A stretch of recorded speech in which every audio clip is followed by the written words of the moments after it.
Don't explain it if a visual can answer it for you.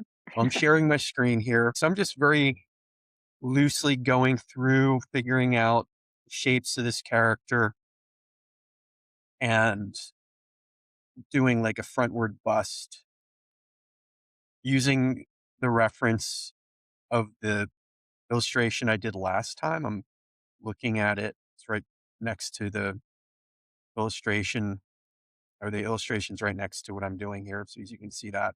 And so I just want to get a sense of this character, the shapes, right? So I'm thinking the chin, I like the chin being somewhat sharp. So if you see Hmm. here, the head's almost like a teardrop shape, like Yeah. an upside down teardrop. You've got narrower features because of that. The I hair like is the face being very, a bit harsher. I like that it's not a soft, like rounded face, but it feels pointed, which I think works to the character. This isn't a soft, rounded person. This is a sharp person who has a lot of points on them, right? Like they are not a warm, fuzzy, gentle person. yeah, and that's something that I didn't really think about, right? But maybe it's just it's Hmm. intuitive a bit. We're making somebody that is for sure somewhat damaged. Hmm. So we don't necessarily the audience make if I were to do something rounder, just as an example here, the rounder may give it a much softer, like the Hmm. person is, maybe a little bit happier or whatever. And Yeah. to Sarah's point, I'm not going in that direction. I'm making this character a little bit more severe. I mean, Hmm. the hair is a key point here. It's like the bowl cut with a like a mullety type of situation going on, right? Yeah, And that makes it feel a little bit more severe. for sure. And and then the way that the clothing drapes too, it's not tight fitting, it's very loose fitting. Hmm. I'm not sure Yeah, what this that's doesn't about. feel like someone who cares that much about their appearance. They're at a point in their life where they're just getting through the days, right? These clothes are on the floor, I picked them up. My haircut's good enough, I'll do it myself. Like I feel like that speaks to the character of this person that they've kind of given up. This is like their last attempt at a restart of their life and it goes very poorly. Yeah. I also No. just wanted to mention, because I know with writers, a lot of times we get really excited and want to skip right into the plot, the story, what's going to happen.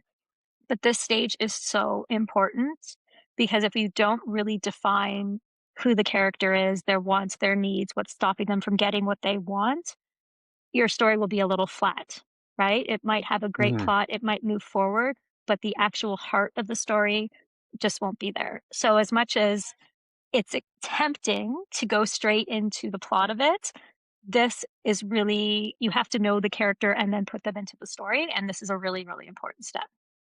Yeah. And if I were to depending on the scope of the story, depending on the amount of time I had, I would experiment maybe a bit more with the character's look, Mhm. and that's totally fine if you're not sure what you're creating your own story, you're not sure exactly what your character is gonna look like. It's fine to play around with different shapes and different, Mhm.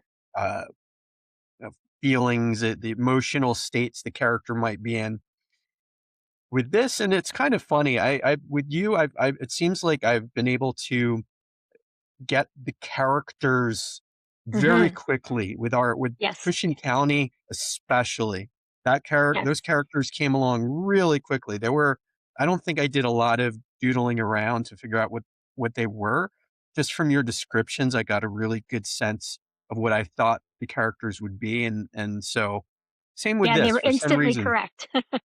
Yeah, Yeah. yeah, and that's just it. It's just sometimes characters will come to you and it's funny how Mhm. that happens where you just imagine them in your mind's eye and you're like, "Okay, Yeah. this is what this character feels like for this story." And then sometimes it takes a little bit more searching, and that's fine too. Like there's no right or wrong with this. It's just whatever feels good about this character and obviously having a really good understanding of the character's description from the writer will fill Mhm. that in. But, uh, And I think certain the genres are easier too, right? Like certain things tend to have really standout characters, and others you really have to work hard because the plot is the thing and the character is kind of secondary. You really have to figure that character out in order to put them in the plot. Whereas these types of stories are very character driven, right? And so it's becoming the stories coming out of the characters. They're telling us the story. As wishy-washy as that sounds, that's kind of how it's working. Is it was seeing Keith's initial drawing that allowed me to round out the character, and now looking at the character, they're starting to tell us their story. So it's you kinda have to let the process happen to make it work. It's a very organic back and forth. It's one Mhm. feeds off of the other, which is that's the amazing part of this. This character did not exist prior to last, episode, and Yeah. now all of a sudden this character exists and already has, like, certain kinds of personality that, Mhm. that is telling me the even almost the way I'm drawing this character, making it very as Sarah said, it's very angular. There's the lines are sharp, and so Mhm. because of that, everything I'm thinking about or just intuiting, uh, intuiting into in the intuition of it for me uh, feels it's telling me the kind of lines I'm laying down, which are Yeah. just like this. Whereas if I was doing something where it would had to feel light and fluffy, I may be drawing like this. So I'm Mhm. slashing. I'm doing lots of slash marks as I'm drawing, and you're the vessel of this. Like the creators are the vessel of to Sarah's point of it just kind of tells you what it is. So you're just the Mhm. vessel of creating 100%. this whatever they are, they want to be. And so um that's the magical part. It just you just have to get out of your own way and let it happen, not think about it too much. And then all of a Yes. sudden that's when the magic happens a bit. Yeah, the more you're willing to lean into that, the better your storytelling will get. The more, like he said, you can get out of your own way and stop putting severe rules in front of you because, we've all been taught different things and this is how you do it and formula, this and that, which are all important.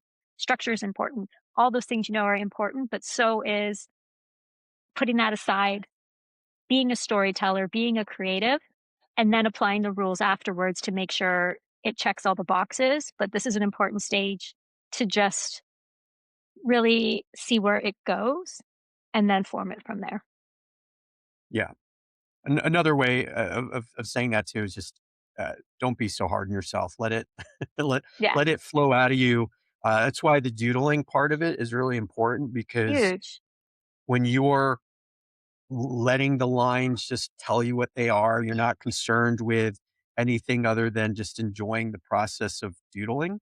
And then Mhm, all of a sudden, something magical comes from that doodle, and you can use that to as a reference to create more of the character, that that's how, you'll start to become a bit more structured at that point, but just be really loose with this. Just let the lines flow, don't worry so much about perfection. It's the imperfections really that's where a lot of the magic happens. If you try to make it you're too rigid in your thinking about how the everything's supposed to be, then mhm, what happens is it frustrates you and that you're more likely to end up stopping if you uh, just let it go in any direction it goes in, and then from there um, you can start to become a little bit more structured, right? But for now, like right now, all I'm doing is just playing around with the character. I'm not really showing there's not a lot of emotion, although, I mean, mhm. that's not true. There is a lot of emotion, actually. I'm not Yeah, thinking so much about, like, any kind of particular emotional state the character's in, but the character kind of feels very, like, broken. mhm. Like, there's something like a brokenness to this character as I'm drawing them. Well, yeah, and likewise, when you're talking about the doodling and just getting it all down, what I read out was this polished off of a brainstorm, right? That is not where I started, that's where I ended.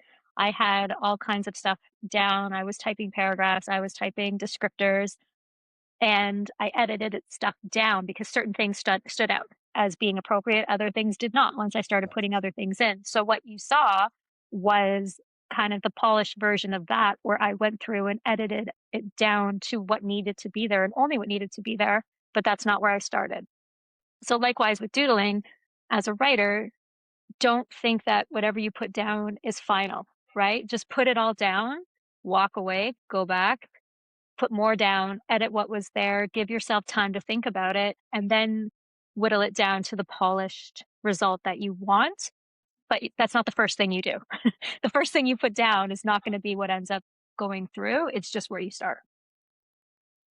Yeah, yeah, and I mean, I actually call it doodling as well, like, when you're Yeah. writing, it's like just whatever comes to mind, that's a form And of that's exactly doodling. what it was. I was just typing words that, looking at your image and just like, what am I feeling? What am I thinking? Who is this person? And then the story started to unfold in terms of the character description and why they were there and why this was such a big deal. Because again, part of it too is figuring out the door as a character, right? It's not just a door, it's part of this character's story. And that was important to figure out the relationship between the two of them as if it were two people. Right, the door is gonna be a character. Exactly. Exactly. Yeah, and just going through how I'm doing this, a little, the structural part of this, I'm going, where I started with, like, the very frontal view, and then more of, like, a three-quarter, and then an upshot, and now a downshot. I'm just trying to get a real sense of the shape of this Hmm. character in all different directions because it just helps me start to connect the dots.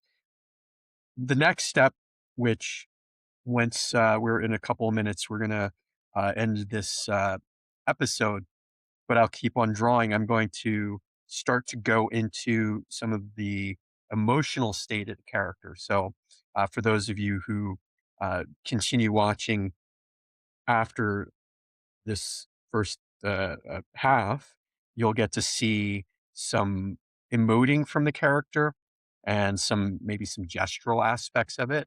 But that's what I'd be thinking about next once I start to get past some of these very basic angles of what this character looks like.